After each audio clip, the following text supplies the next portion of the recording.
एक मकान है, घर है उनका यहीं पे है। उनका ये फर्ज है कि वो अपने गांव के, अपने मोहल्ले के लोगों की समस्या को सुने, समझे और आ करके इसका निवारण करे। वो भी स्थायी निवारण होना चाहिए, समस्या का समाधान स्थायी होना चाहिए।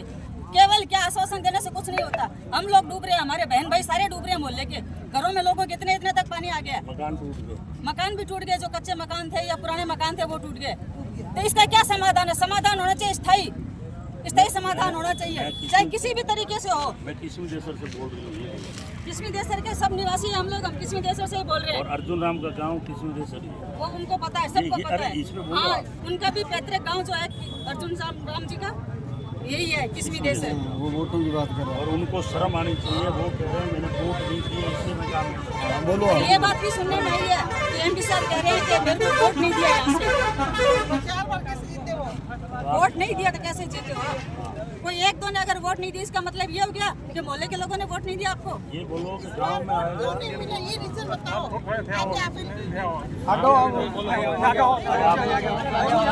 भाई अर्जुन राम से कह रहे हैं कि वोट इस बार, मेरा नाम लक्ष्मी है, मैं किस वजह से हूँ यहाँ की। और लेकिन है ना, आज अर्जुन राम जी यहीं के रहने वाले हैं, वो ये बात कह रहे हैं कि यहाँ वोट नहीं मिले, तो इस बार नहीं मिले, पीछे 3 बार कैसे जीते वो लोग, ये बताओ। और इसका आप आटे लगा के बताओ कि आपको कितने वोट मिले, क्यों नहीं मिले, कितने मिले। वोट तो मिले उनको, जीते इसी वजह से ही है। लेकिन ये समस्या इतनी हो रही है कि हम लोग सब परेशान है, भाई बहन हमारे बहुत परेशान है। घरों में पानी भर गया, खाना पीना बिल्कुल नहीं हो पा रहा है, कपड़े लत्ते सारे खराब हो रहे हैं, बदबू मारे, पूरा घर जीवन दुश्मन हो रहा है। आप वीडियो बना लो तो मैं बोलूँ। आज मैं किस्मी देसर गांव में आया हूँ। इस गांव से मेरा बहुत पुराना लगाव है और बहुत ही दुख की बात है कि अर्जुन राम जी जो आज मंत्री हैं वो इसी गांव के हैं, उनका पैतृक गांव है। आज हमारी माँ बहन बेटियाँ और बुजुर्ग नौजवान सभी लोग सड़क पे हैं। मुझे उम्मीद नहीं थी कि अर्जुन राम जी इतने नकारा बन चुके हैं। और मैं ये कहता हूँ, एक कानून मंत्री होते हुए इतना हल्के स्तर का एमपी बयान दे रहे हैं कि मुझे किस्मी देसर में वोट नहीं मिला है, इससे बड़ी शर्म की बात नहीं हो सकती। इसलिए मैं भारतीय जनता पार्टी को, सरकार को चेतावनी दे रहा हूँ कि या तो ये जो हमारी महिलाएं हैं, किसान है, नौजवान है, आपस में मत बोलो, आप आकर के एमपी, यहाँ के मेयर, यहाँ की सरकार आकर के इनकी समस्या दूर करे। नहीं तो ये हमारे सांसद नंदू जी मेरे साथ खड़े हैं, किस्मी देसर के ग्रामीण सारे खड़े हैं। और मुझे शर्म आती है कि आप अपने आप को एमपी कह रहे हो।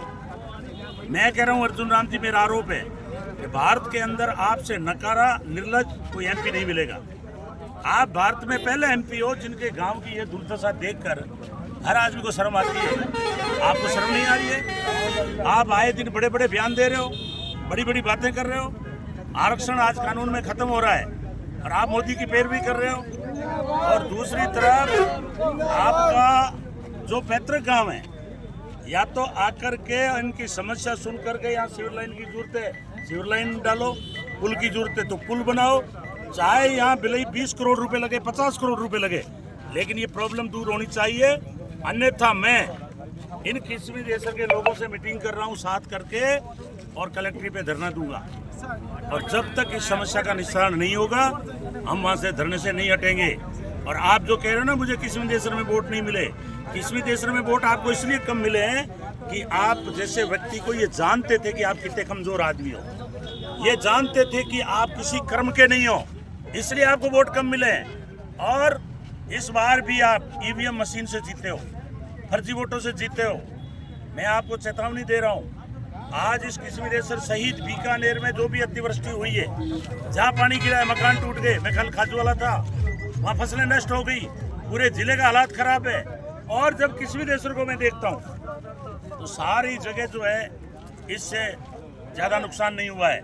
इसलिए मैं आपको चेता रहा हूँ, या तो अपने फर्ज को निभाते हुए इन माँ बेटी की आवाज़ को सुनकर इनकी समस्या को दूर करो, अन्यथा आने वाले समय के अंदर मैं 5 साल 8 विधानसभा में आंदोलन करूंगा। आपकी असलियत बताएंगे कि आप एक निर्लज हैं, मोदी के स्पून चमचे हैं। आपने भारत के अंदर आज तक दलित, किसान, मजदूर, व्यापारी, किसी के लिए कुछ नहीं किया है। आप खाली मोदी के पीछे बैठे मेज बजाने का काम कर रहे हो। हम बिल्कुल विरोध कर रहे हैं और हम कह रहे हैं कि किसी देश में आकर आप, मैंने आज पढ़ा है कि आप सोमवार के आ रहे हो, यहाँ आकर इनकी समस्या दूर करो, नहीं तो मैं चेता रहा हूँ कि आप लोगों ने अगर इस समस्या की तरफ आपने, आपके मेयर ने, आपकी भाजपा सरकार ने आकर नहीं सुना तो हम इन सारे लोगों को लेकर के मैं धरने पे बैठूंगा और जब तक समस्या का निस्तारण नहीं होगा हम धरने से नहीं उठेंगे।